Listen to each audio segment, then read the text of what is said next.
Hi, so you bought a brand new multifamily property. Congratulations. Now, in order to be successful, you obviously want to create a budget, and that budget is going to be critical to your property's success. My partner, Nicole Amundsen, is going to teach you specifically how we do that, and with thousands of units across the United States, we think we've got a pretty good system. If you have value in this, you find value in this presentation, please make sure you like, share, and subscribe. And if you look in the description below, there's a link to another video that has even more teachings. Thanks, and we'll see you inside. So let's just open it up and ask questions and talk about what you kind of did near for when first getting started. So what I am premising this on is that I'm working on people who want to buy their first multifamily property. And multifamily is different in a lot of ways than residential in terms of the work you have to do. So while you can probably find a deal and negotiate it and close on a residential property in 30 to 60 days, in multifamily, it's going to probably take you close to 6 months. Um, and the reason is that your due diligence period is generally about 90 days. Most people are going to have to raise money and get money in. You're going to have to look at a lot of properties, do some underwriting. So it's going to take a little bit longer. Um, if you're really looking at small, like 4 to 10 units, it probably won't take you that long. But just don't go into this thinking that you're going to be able to close on something in 30 or 60 days, because I really doubt that would be able to happen. The other thing, if you're getting started, you're going to need to build up infrastructure and build up expertise in more than one area. And so I think the best way to do that is to work a little bit on all of these areas kind of at one time. And we're going to just briefly kind of go over a couple of things in each of the areas. So, um, so some of the things that you're going to have to do is to find the markets you want to invest in. You're going to have to do a little work to find markets that you think are going to work. You're going to have to look at a lot of properties to find one that works right now. You have to negotiate the deal, raise the money to close, do your due diligence, and all of that is about 90 days. Okay. So here are the general 6 areas that I think people need to work on. The first one is just learning your craft.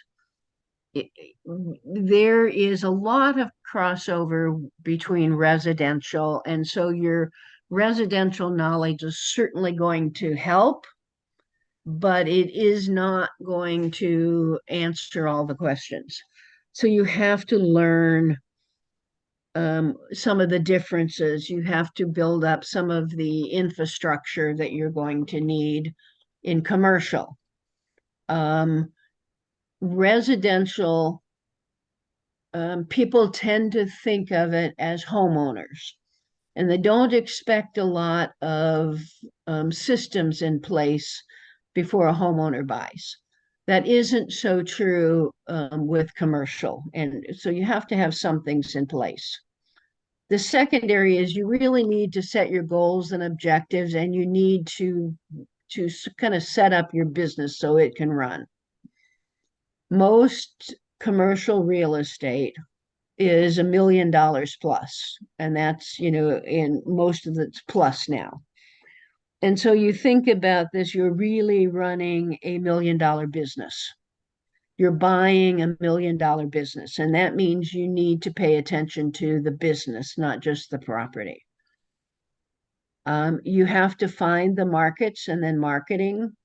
You have to find investors a lot of times, because most people, when they're starting out, don't have the capital to buy a multifamily property. Now, there's certainly some that do, but you're quickly going to, even if you have a nice chunk of change in a bank or someplace, by the time you get to your second or third property, you're probably going to need investors so that you can start buying more. You have to work on acquisitions and underwriting and due diligence. And then the last area is property managers and managing the managers. So you have to gain expertise in all of these areas. Um, and it makes it even tougher if you try and learn this stuff after you've found what you think you found a deal and you're moving into the due diligence and that sort of stuff. If you don't already have some of your systems in place, if you haven't already done some of the work, it becomes a real challenge to accomplish everything you need to accomplish in the time you have. So what I want to talk about here just really quickly, I'm going to go through each of these kind of 6 areas and just hit a couple of things that I think might be useful to do in the first month. You first thing you need to learn what you don't know. So there are well, I'm going to go through that in a little bit, but basically most people, when you get started in this, there are areas that you just don't know. So you don't know what you don't know.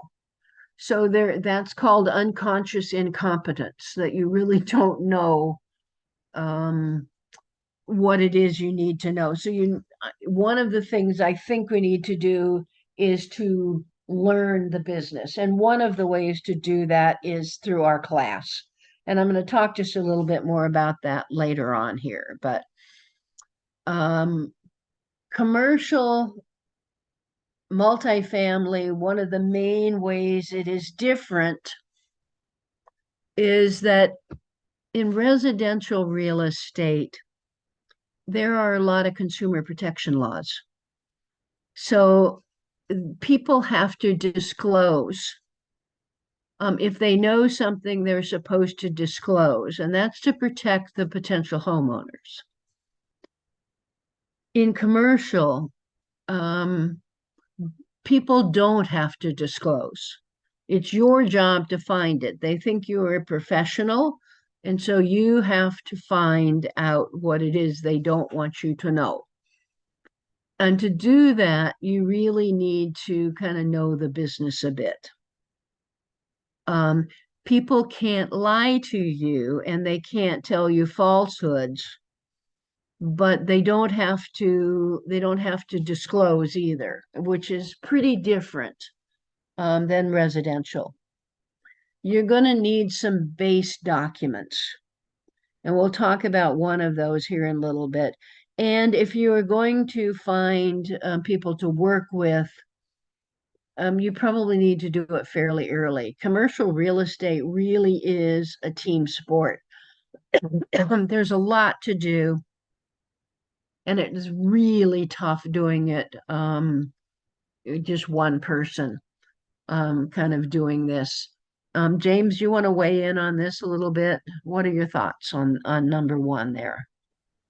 Um, yeah, so I think I've always been a big proponent of trying to shorten the learning curve.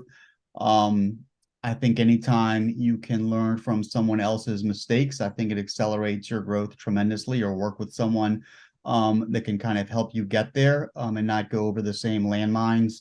Um, I think in terms of partnering and working with other people, I think it's a very good idea because there is a ton of stuff to do.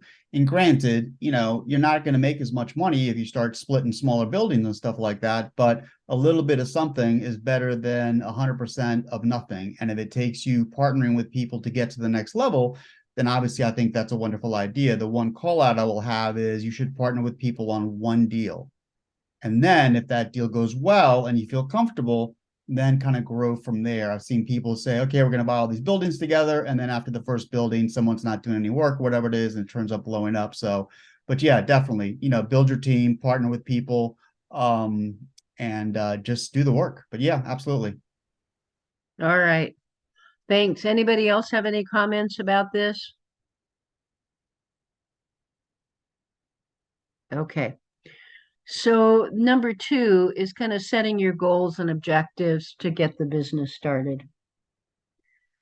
I think now goals can change and objectives can change, but you need to start out with, I think, an idea about what it is you want to accomplish over the next 3 to 5 years. So some people want to grow a big portfolio, and that's one set of goals. Some people want to have enough units that they can live comfortably, that they just want to supplement their retirement or have enough to quit their job. And they're not really interested in having a lot of units. They may want to self-manage. They may want to buy in their own backyard, so that they can drive by their stuff every day. So all of those things are really legitimate, but you need to think about those and probably write down what it is you want, when you are first getting started, because that drives everything else you're going to do, kind of done there. All right, Jane, why are you laughing? I was teasing and saying that's us. We like to invest or we can drive by and see it. Well, there's nothing wrong with that. Well, we don't do that. We go I really know, fast. I know. So will you do it by video? Yeah. But then Yeah. I said, yeah, we have 9 houses around the corner from us, or we used to. We have a couple left, and it's like, oh, I did like to drive past them and look at them. See how successful you are, the See real how the estate fam moguls. how the families are doing and see the changes and all. It is neat Yeah, to. yeah. You need to probably understand your why. What is it that's going to keep you motivated when things start getting boring or tough or busy?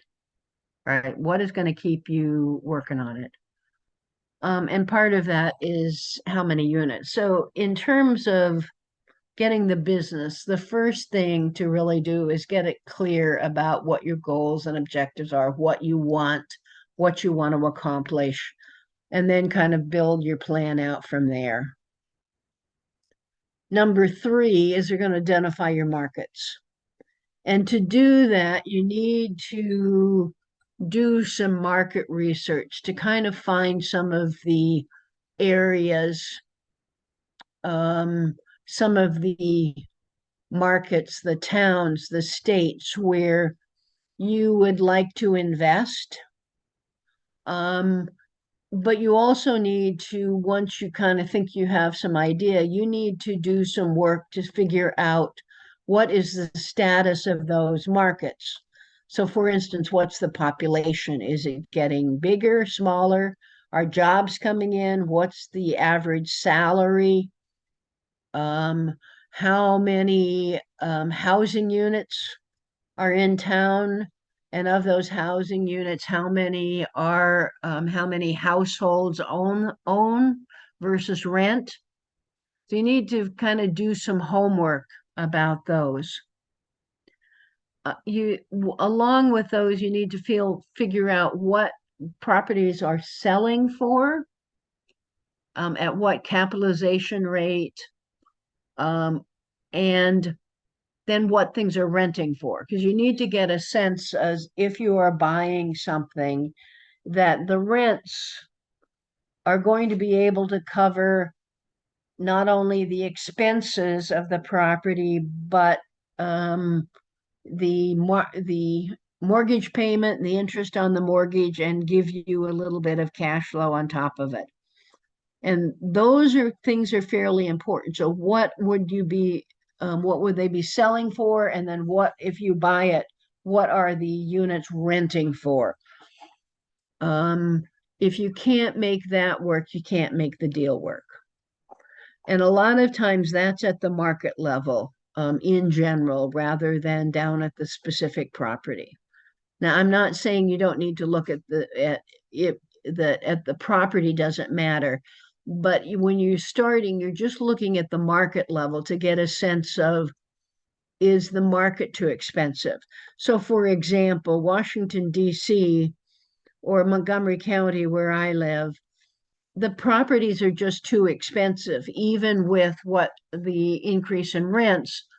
You generally can't make them cash flow because you're having to pay just too much in mortgage payment because the properties are so expensive. Then you're going to learn how to do on number 4. This is kind of the acquisitions, and the first part of acquisitions is just kind of learning how to do a first level review. Does it work? Is it in the ballpark of working? And to do that, you need to know, you need to get current rent rolls. You need to know what's the potential gross, the income, expenses, what they're asking and what you can pay. And you're going to do those once you learn how to do that initial review. You need to do 3 or 4 a week, every week, consistently, to find some deals. The more you look at them, the faster you're going to find deals. There just aren't a lot of them out there right now. All right, number 5. You need to find investors. And you can start this before you can start some of the other things if you want. But most people are going to need to have partners who can bring in some of the money. So one of the things you do is you make a list of 100 people that you know, and then you start calling or emailing them, letting knowing what you're doing. One of the things that you do need to do fairly early is to create what we call a credibility package. It's generally a 3 to 4 page document that says who you are, who's part of your team, what are you investing in, kind of those kinds of things. And then an elevator speech. And an elevator speech is just like 10 or 15 seconds of quickly who you are, enough to catch another person's interest for them to ask more, right? The sixth area is property management. So once you found your markets, now you're going to go try and find property management companies in those markets. And you're going to contact 1 or 2 of them every month or every week to just try and interview them, find out what they do, what they manage, what are some of the typical things that property managements do or don't do in the area. So a lot of this is learning to begin with.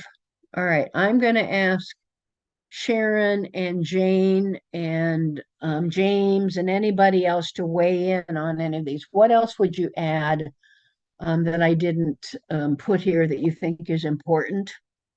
And or what are some of the things you think are most important to do?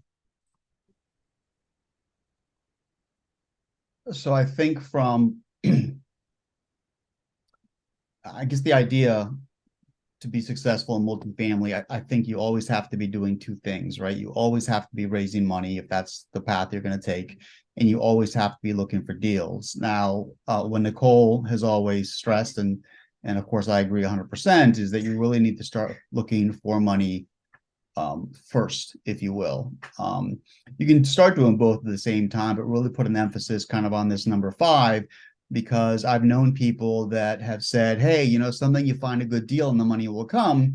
And I know a couple people that did that, and they're like, oh my God, I would never, ever, ever do that again. It was the most stressful time I've ever had in my life, trying to find money after I found a deal, because I was kind of under the gun, if you will, to get all of this money in. So, and then the other thing is that it's a lot of different moving parts at once. And like I'm working with Freddie and Joanna, and they put together this great spreadsheet, which basically has all the markets. It's got notes on them in terms of, okay, these are the brokers for this market, and these are the property management people for this market, and here's some stats on this market. And that way you can at a glance look at stuff versus trying to think, oh wait, who did I call then? So being organized, I think, is critical. But those are kind of my 2 cents. So Jane, Sharon.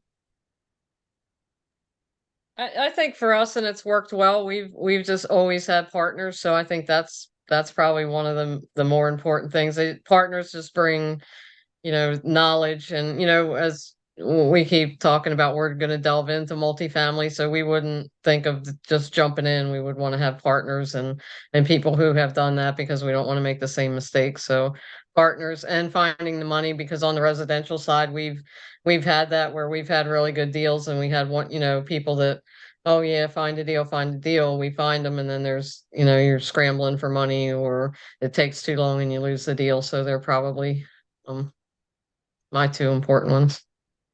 All And right. and the education so important. Nicole and James is such a wealth of information and has this amazing platform, and I would not do it without getting the education and mentors to back you up and help you so you don't make the mistakes. All right. Thank you both. Thank all of you. Okay. Um, so this is kind of the 4 stages of knowledge here that kind of almost all of us go through when we're learning anything new. And so there is nothing, whenever you start anything new, you don't know what you don't know. And so that is kind of that first thing. You're unconsciously incompetent. And that's really true for a lot of commercial real estate. I have seen a lot of people get themselves in trouble, um, go down paths that are going to blow up in their face because they really just don't understand what they are doing or what is going on. And we have James has, and I have talked to people um, who think they have a deal and it's not a deal. In fact, it's, sometimes people who own property in any field.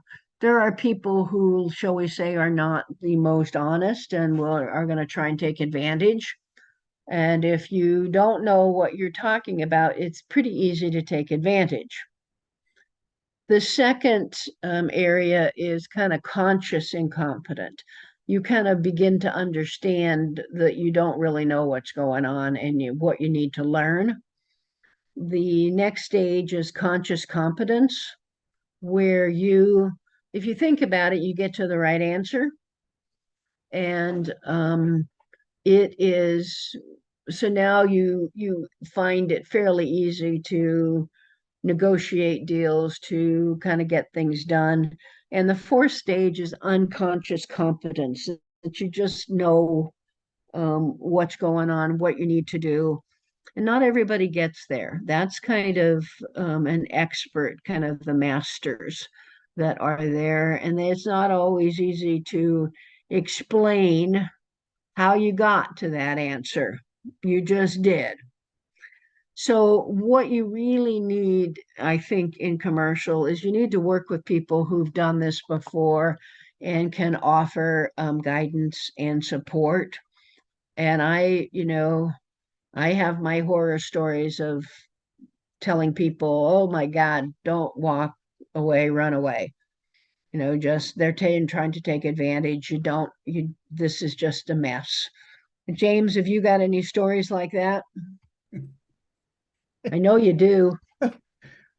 Well, one actually was, I can't remember the guy's name. You and I both talked to him. Bobby, I think it was, or Robbie from Texas. So this guy Yeah. reached out and basically had, I think it was 22 or 23 units or something like that. Somebody was trying to sell in some part of Texas. and none of the stuff he said made any sense. It was just a train wreck. And I ended up talking to him, trying to figure it out. And the first thing out of my mouth was, "Oh my God, please tell me you did not sign anything yet." And he's like, "No, no, no, I didn't sign anything. Why?" And this is not a dumb guy. He's done a lot of really interesting stuff in single family, but commercial is a little different. So you can really get hurt. And I think some of the stuff that I explained to him that I think I thought was obvious, if you will, unfortunately was not. So hopefully he had a good learning experience, and the next time he goes and tries to do something, he'll be a little bit more educated. But yeah, there's a lot of people out there. I think that just don't get the right education to make sure that when they actually go into a deal, the deal makes sense, or they get some education, but not enough. And then they're almost more dangerous because then they convince investors to go into a deal with them when they really have no business doing that because the deal doesn't make any sense. Yeah.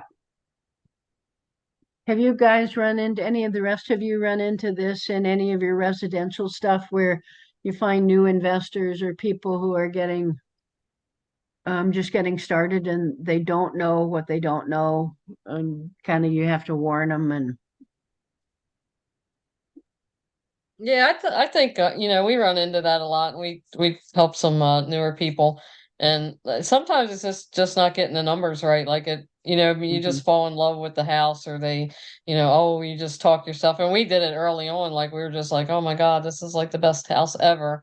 Not you always got to look at the numbers. The numbers are what drives it, and you know some people just don't want to see that the numbers, or they force it to work and Yeah. then it doesn't work, or they think it's going to be Airbnb. That's the biggest one we see right now. They base their numbers on Airbnb, and then when they fall flat with the Airbnb, then the numbers don't make sense for a regular residential. Market rent or a flip. So we've helped people in situations, especially when the market was high and people were buying too high, and then the market started coming down and they didn't have the materials and the contractors in place to flip the house or do what they needed to do with it when the market's high, and then they got caught on the downswing. So I'm sure Yeah. that happens with commercial too. You're buying at the high end of the market, and you're And when we look at commercial properties now, like we can see that we're probably unconsciously incompetent at the moment.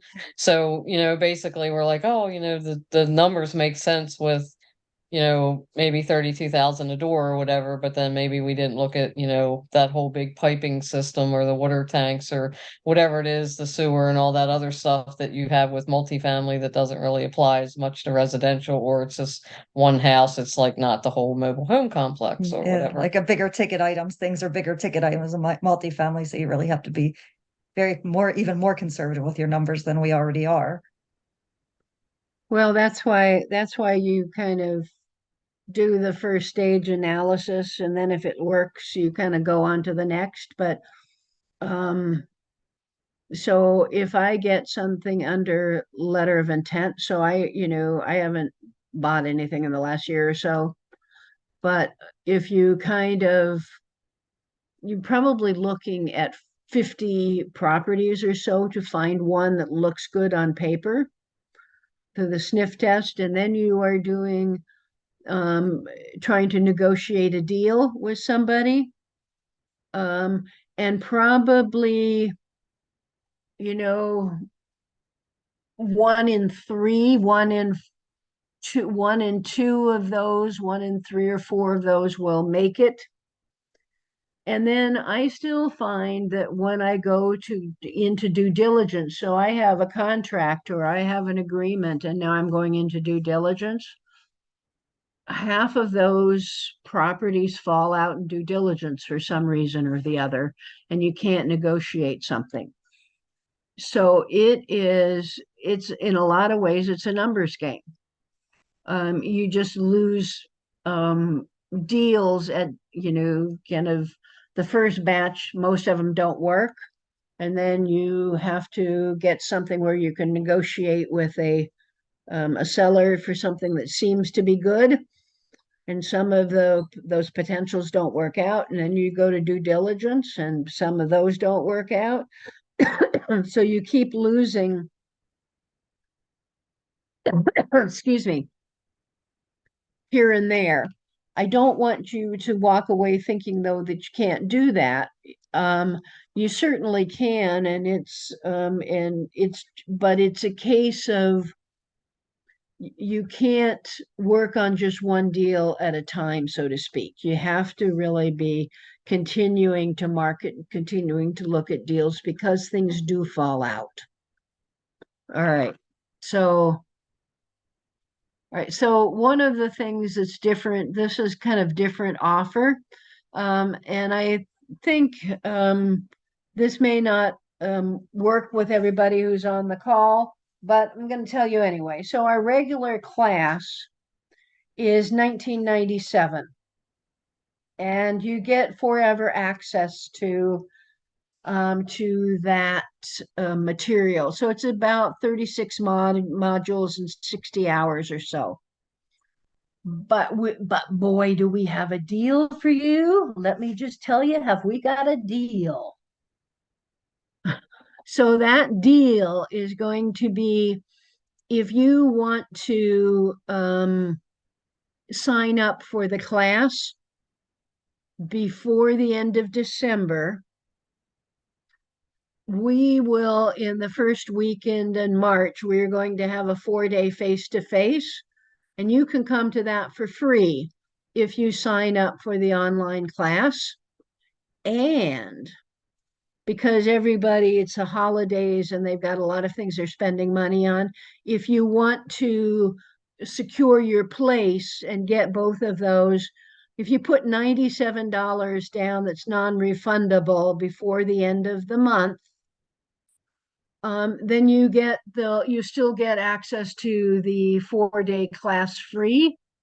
You're going to start paying for the class in January, middle of January, something like that. And you can either make one payment or 3 payments. And that's going to be kind of up to you. So all you need to do to get both the online class, which 36 modules, and the 4-day face-to-face class for $19.97 is pay $97 between now and the end of December. And if you see that down there, the URL, that it takes you to the sign up page for the $97. And is that correct, James? Do you want to explain more on that one? You're on mute. Sorry, thank you. I think maybe what I'll do is I'll just show it if I can. Hold on, let me grab something here. Let me. Do I need to stop sharing? Let me see. Hold on. If I can. Okay, I think I grabbed it.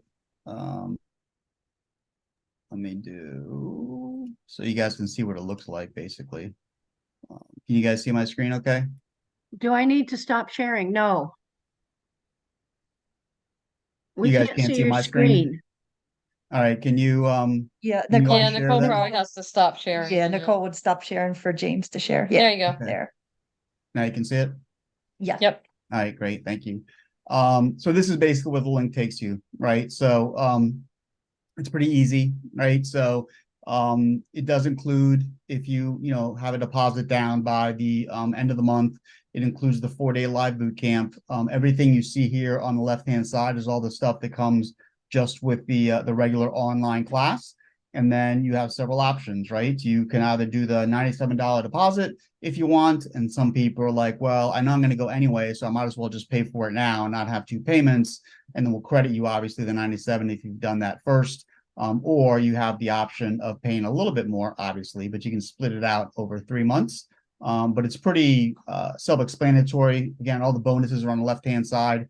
And if you have any questions, I also put my email into the chat. So make sure that if you need something, please feel free absolutely to reach out, and I can help you in any way I can. All righty. Let me just kind of, they've just got one more slide here, just kind of quickly here. So if you want to know more about what we do, then this you can listen to this multifamily webinar. It has a lot of information about raising money and acquisitions and the first sniff test. And so it's just passive wealth webinar. Our website is passivecashflowforlife.com. You can email us at support@passivecashflowforlife.com. And all of these Teaching Tuesdays are recorded, and we put them up on our YouTube channel, and you can see the YouTube channel address there. And it's generally up by close of business Thursday. So you can see this one there, and you can see all of the others that we've done. And I suspect it's 40, 45 or so, 40, 45 by now on that playlist, because we've been doing this about a year. And so I'm going to stop sharing, and let me just let everybody kind of open and ask any questions you want. It doesn't have to be about what we talked about. We don't have a lot of people on today, so please just ask anything you want. Let's kind of figure out, make this kind of interactive. And happy December. I'm all excited about Christmas coming. And then actually Ernest was asking what the dates are of the boot camp. So it's the first week of March. So I think it's Thursday through Sunday. I want to say 6, 7, 8, 9, or 7, 8, 9, 10, whatever that last 4 days is of that first week. That's when it is. And I still don't know if I'm supposed to call you Ernest or Ernie. You never told us last time because you couldn't use the microphone. I'm sorry, James, I didn't hear that. So I was asking You Ernest. can go by Ernie, or I can go by Okay. Ernie. All right, cool. Now I know. Thank you. Yeah, the dates of the class are the 7th, 8th, 9th, and 10th of March. Okay. And it's in Baltimore. Yeah. Baltimore. Okay. All right, you guys, please. I Any have a question questions? for you. Yeah. Okay, great. I don't know if I've asked this before, but so like, what are some of the things that I'm raising capital right now, and so Nicole or James, like, what are some of the ideas that you would recommend, right? Because I am actively raising capital already, and trying to. That's like my role, what I want to be doing. That's what I am going to be doing. So like, what are some of the tips that you recommend through this journey that I should aggressively do starting effectively now? James is a lot of kind of what I'm going to let you try and take that on initially, James. Well, she's heard everything I've had to say, so it's going to be really boring for her. So we've talked about this. Actually, we talked about this last week. So I guess for everybody else. So obviously, if people don't know that you're in real estate, I would not encourage you to pick up the phone and call them and go, hey, I'm going to buy a big apartment building. Do you want to invest with me? Because the first thing out of their mouth is going to be like, whoa, you're like a software engineer. Where did that come from? So what I usually recommend to people is to start planting the seed and just let people know, hey, you know something, I'm starting to get into real estate, starting to look at multifamily and stuff like that. And then that's it, right? You're not trying to sell them anything. You're not trying to convince them or whatever it is. Some people, I'm sure, will ask you questions about what you're doing and stuff like that. So, maybe have your elevator speech that we talked about, ready. But don't try and sell anything because you don't have anything to sell, nor will you in the future. You'll have opportunities to present, but you'll never have anything to sell. And that's kind of the second piece. When you do talk to investors, you are absolutely 100% not selling anything. There is a ton of money out there. What you're looking for are people that are interested in a certain return on their money, and your plan happens to fit what they're looking for. And if they don't, that's 100% okay. It could be a couple of reasons. One is, I just don't like to invest in multifamily. Two, it could be, I'd love to do it, but I don't have any money right now, or it's all tied up, or whatever it is. Or three, this deal is in Pittsburgh and the guy that used to beat me up in elementary school was from Pittsburgh, so I'm not investing in Pittsburgh. You just never know. You just keep planting the seeds, planting the seeds, planting the seeds, and guaranteed those people will start coming around. Or what's even more fun is when people call you, and this has happened, where they're like, hey, I talked to so and so and I thought I'd try and invest with you. And I'm like, I have no idea who you are, because it's been referred from one person to the other. And just as a little bit of an aside, I wanted to mention this earlier because Nicole has really taught. I mean, Nicole teaches a lot of incredible things, right? So one of the things that she's always taught is about deal flow, right? In terms of looking at 3 or 4 deals a week once you've kind of started to ramp up and stuff like that.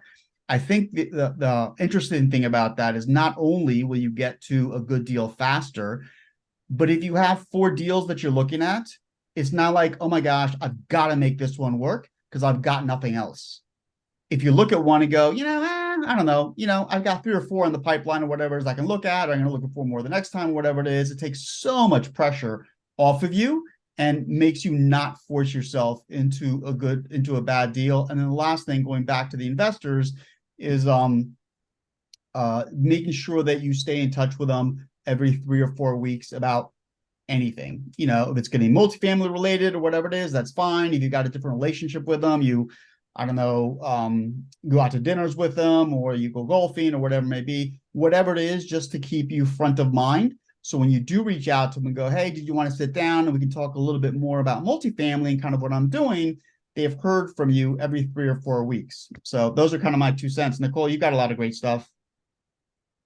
I would add, I think those are great things. Some of the things I think I would add is that when you're getting started, make a list of everybody you know. And then you're going to send them some information about kind of what you're doing. But one of the things I think I would do before I sent that email is create that credibility document. It's a 3 or 4 page document that sort of says who you are, what you're doing, what you're looking for, who the members of your team are. And so then when you have this list of people and you're going to go talk to, you're going to tell them what you're doing. You create an email and attach the credibility package to it and sort of say, just wanted to let you know what we're doing and that we're getting into this, and this is kind of what we're going to do. Take a look at this. And if I happen to find any good deals, would you like to hear about them? The other thing is to just try and meet, 3 or 4 times a month with somebody different for coffee to talk to them about what you're doing. And to try and build relationships. This is a relationship business. High net worth people get offers, you know,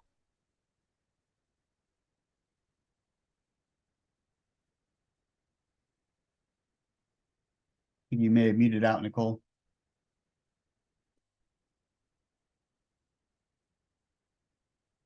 Or She's not on mute. and She's so not on. did I hear it was a question? Oh, no, you You cut cut out for a out. couple minutes. Okay. Yeah, I just got a thing that popped up that says my internet is unstable. So if I go out, James, you can kind of take over and then I'll come Mhm. back in. Right. But the other thing is to get to know high net worth people. And one of the good ways to do that, if you have a volunteer organization that you enjoy working with or that appeals to you, join that group and try and get on a finance committee to help raise money, because the people who typically are on those committees are the higher net worth folks. So you get to know them, they get to know you, trust you. And so there's a number of things. You can join if you have a business, you can join some of the business associations, those kinds of things. It's about who you start hanging out with.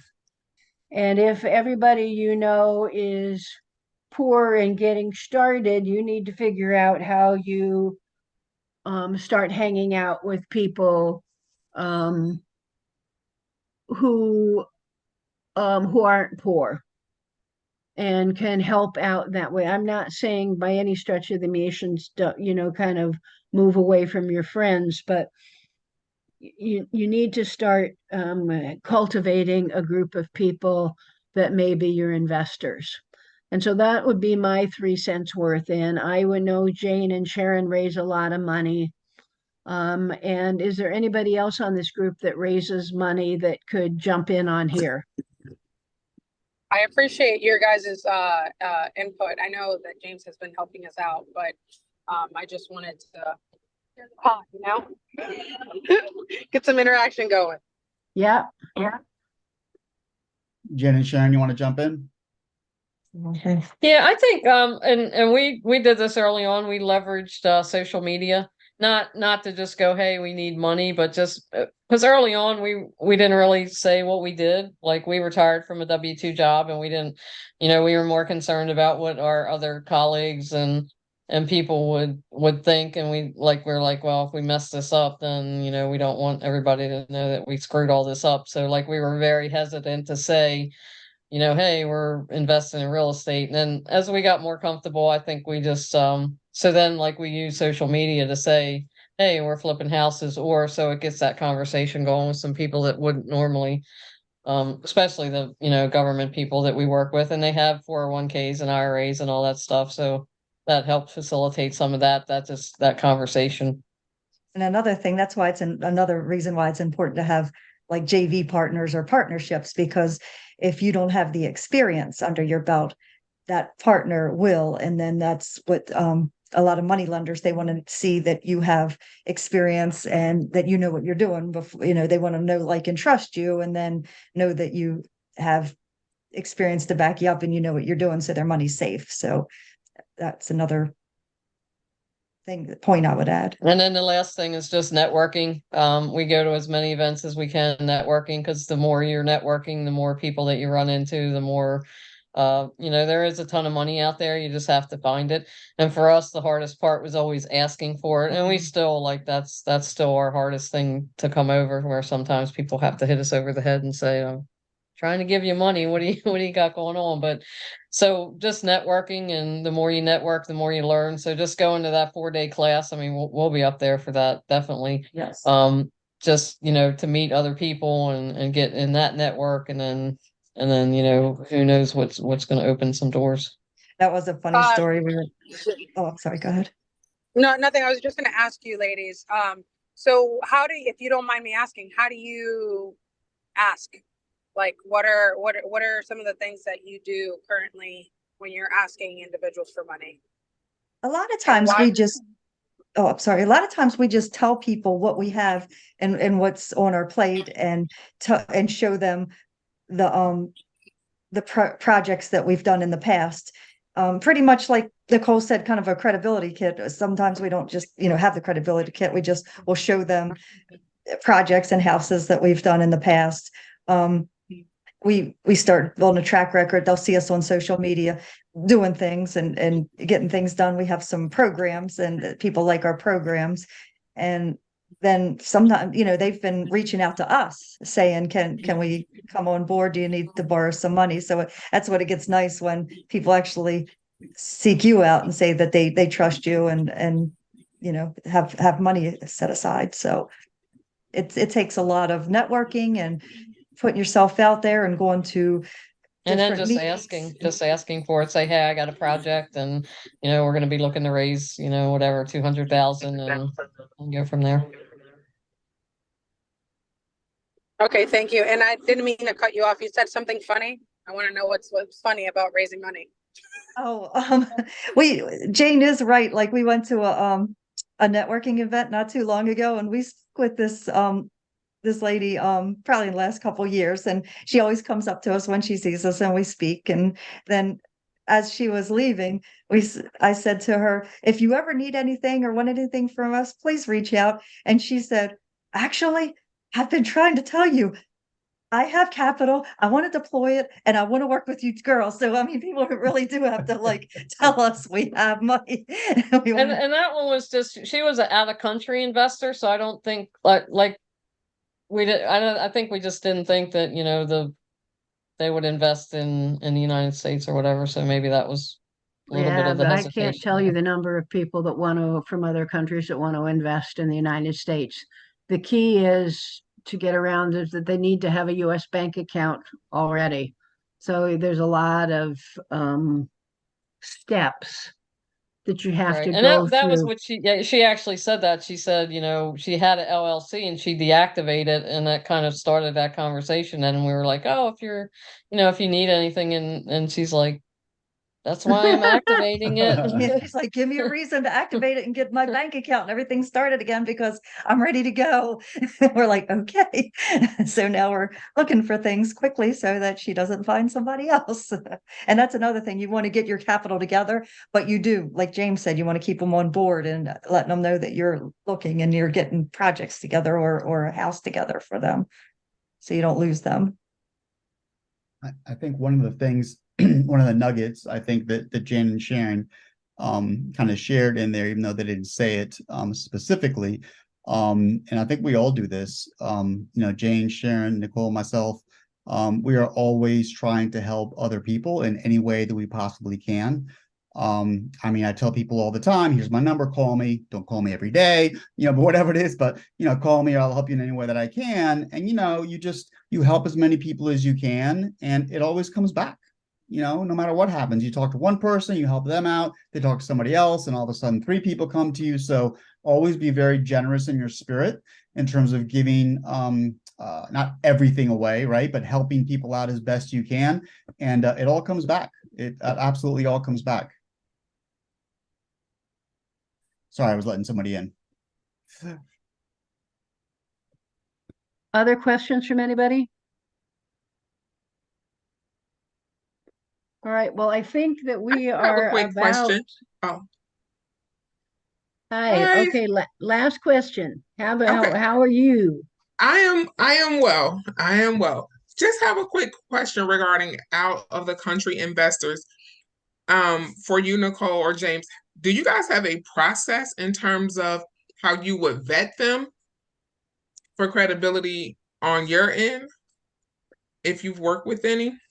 Most of them, the key for me is one of two things. One, they already have a US bank account and they can show you what's in the account.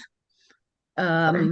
If they are not, they don't have a bank account in the US already, then you're going to have to kind of go through the hoops of getting them there. And that's processed through the State Department, that they have a kind of a list of who can bring money in and who can't. So as you can imagine, there is a verboten from Russia and from North Korea, and some of those is that you just can't bring their money in and use it.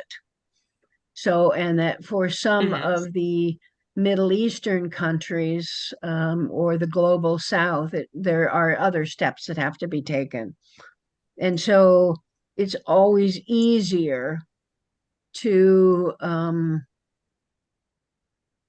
already have them. But if you that a lot of out of the country investors have a lot of money and they see actually putting money into US real estate as a very desirable thing.